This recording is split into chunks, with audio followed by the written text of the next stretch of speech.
They got me feeling like I'm academics. All right, chat, real quick. Kanye West has settled his sexual assault lawsuit, and wrongful termination lawsuit. If you don't know, there was a woman, her name is Lauren Pisciotta. This is her right here on the gram.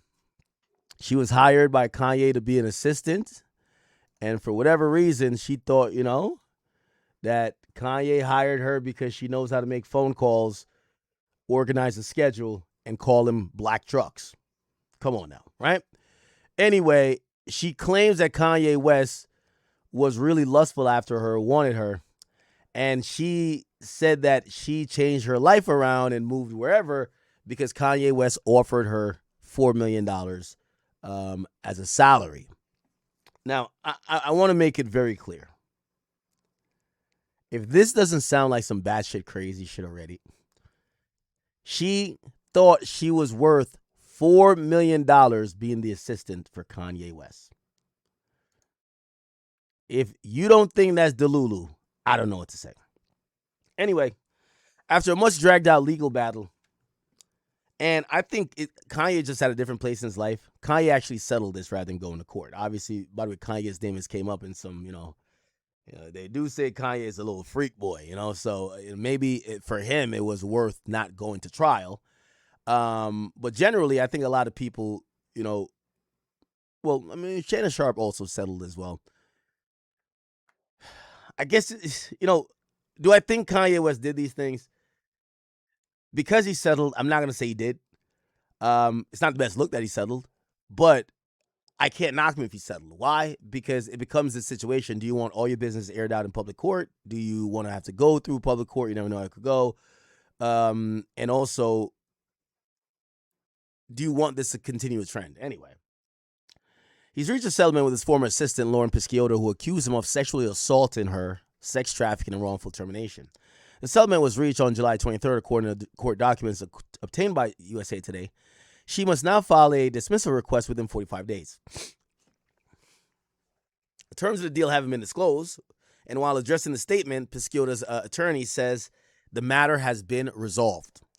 A representative for West did not immediately respond to a request for comment, and in June 2024, she joined in on the whole wave where people were getting at Diddy, getting at Jay. She sued Kanye, claiming she worked for him from 2021 to 2023, and claimed that she got sexually harassed, claimed he did a breach of contract and wrongful termination. In a previous statement to Rolling Stone, Kanye's legal team actually called the allegations baseless and accused her of engaging in blackmail and extortion tactics after he rejected her sexual advances.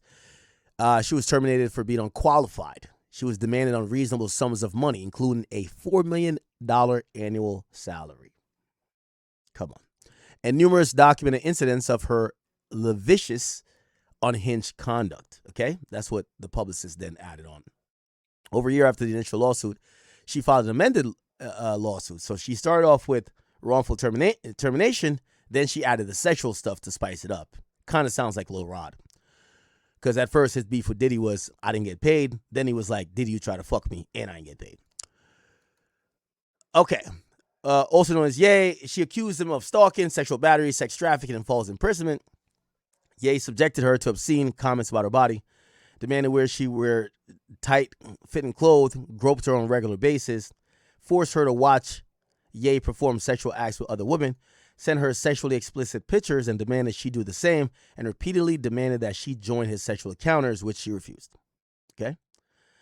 She claimed that on one occasion he forced her to suck his. In another amended 4 months after the initial filing, she added allegations that he drugged her and sexually assaulted her at a studio session. Ever since West went on an anti-Semitic tirade and blah, blah, he's faced a wave of lawsuits filed by people who work for him, from ex-Yeezy employees, teachers at his failed Down Academy, musicians, claiming sampling disputes, and West was found liable by a jury. Okay. Okay.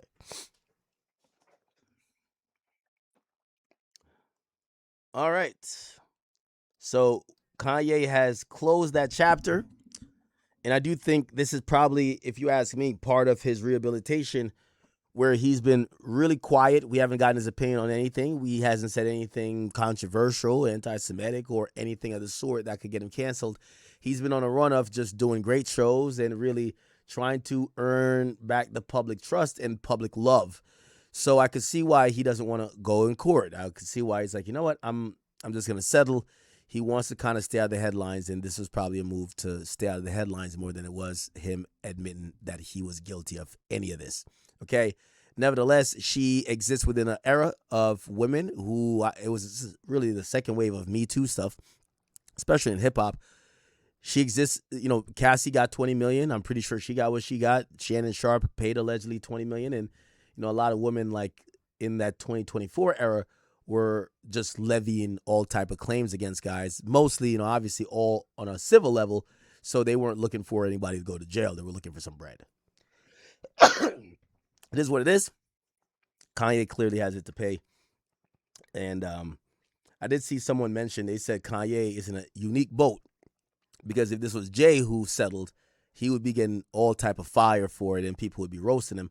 But because it's Kanye, we routinely look the other way or say, all right, we don't really have to keep talking about this.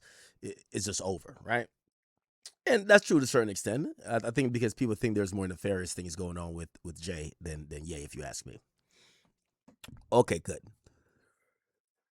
All right.